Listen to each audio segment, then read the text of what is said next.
Да дадам мало појаснување. Мислам дека во општата расправа имавме дискусија со еден ваш колега во однос на ова прашање.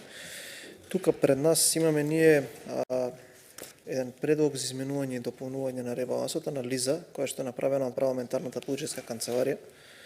И голем дел од дискусиите кои што ги водиме тука доаѓаат токму од овој дел, од овој документ, во кој што да знаат граѓаните е симплифицирана целата таа нумерологија која што е внесена во буџетот од 521 страна и добро е што можеме да ги споредиме вредностите во различни години. Јубаво кажа заменик министерот, например 2025 година за оваа намена биле издвоени 530 милиони денари, па е на милиарда и сега се 770 милиони денари. И сега ако сакате да се споредуваме, ете споредба ВМРО со ВМРО. Ама ајде да отидеме малку. Ете, јас ќе се извинам, што може би не сакате, но морам да се споредам и со вашето време. Вие кога сте биле министер, сте го напуштиле министерството со предвидени 525 милиони денари, што значи дека од 525 милиони денари сега сме на 770, што значи дека за 50% плюс е зголемен буџетот. Значи да симплифицирам, за 2 години за 50% плюс е зголемен буџетот за оваа намена. Сега, ајде да изанализираме каде отишле останатите 230 милиони денари. Овие средства не се само за плати на пожарникари, туку се и за дополнителна опрема. Во нашата држава постои систем за заштита на државата од природни непогоди и токму тој систем детерминира да има и други институции.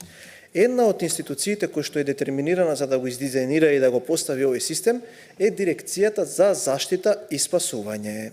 И кога ќе отидете вие во буџетот на Дирекцијата за заштита и спасување, тоа е од оваа страна, значи страна 66, можете да видите дека идентично од прилика 230 милиони од оваа намена се пренесени таму. Зошто се пренесе таму? Вели вака: купување на опрема и машини зголемено за 414%. Значи, купување на опрема и машини за Дирекција за заштита и спасување зголемена е за 414% таа ставка. Ставката заштита и спасување зголемена е за 64% и ставката договорни услуги, за која што знаете вие што тоа најмногу од се опфаќа во овој дел од институцијата, зголемена е за 197,7%. Тоа значи дека системот и институцијата која што е одговорна за дизајнирање на овој систем, ние дел од овие средства ги пренесуваме таму. Што апсолутно не држи аргументот дека општините ќе имаат проблем при функционирањето. Но правиме една сериозна анализа и гледаме какви се можностите и во овој дел и сметам дека можно е да се изнајде некаков модул како овој систем да биде дополнително потпомогнат. Така да, еве уште еднаш да ги симплифицираме, да ги кажам бројките.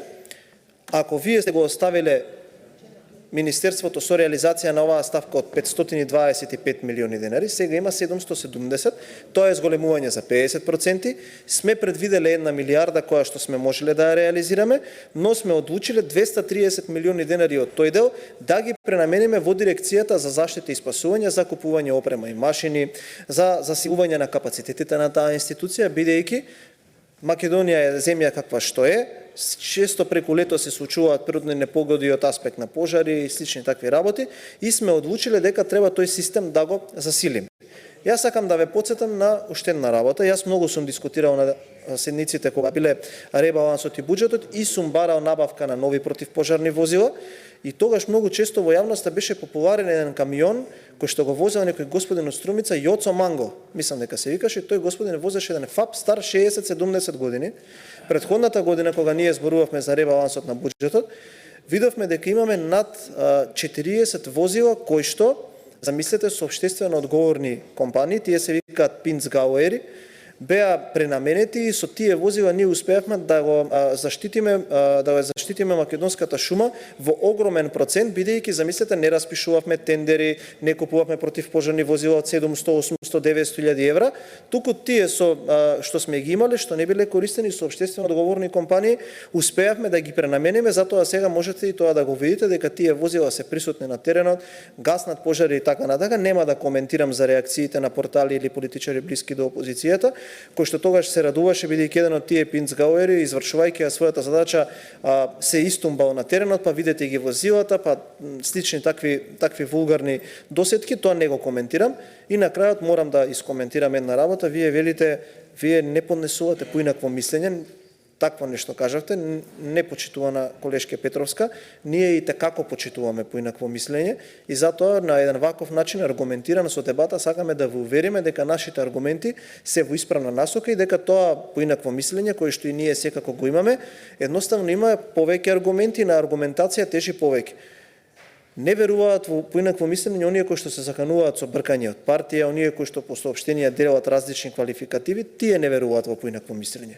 А оние кои што веруваат во поинакво мислење, разговараат на овој начин, со аргументи, со бројки, со факти, бидејќи ние сме уверени дека во таа насока аргументите кои што ги даваме се целоисходни. Така да, сакам да кажам дека ставката останува сосема солидна и висока, дека сите обврски кон општините ќе бидат навремено сервисирани, дека остатокот од средствата не се кратат, туку одат во друга институција која што треба да биде одговорна за дизајнирање и засилување на системот за справување со катастрофи, како и за дополнително купување на опрема и машини. Ви благодарам.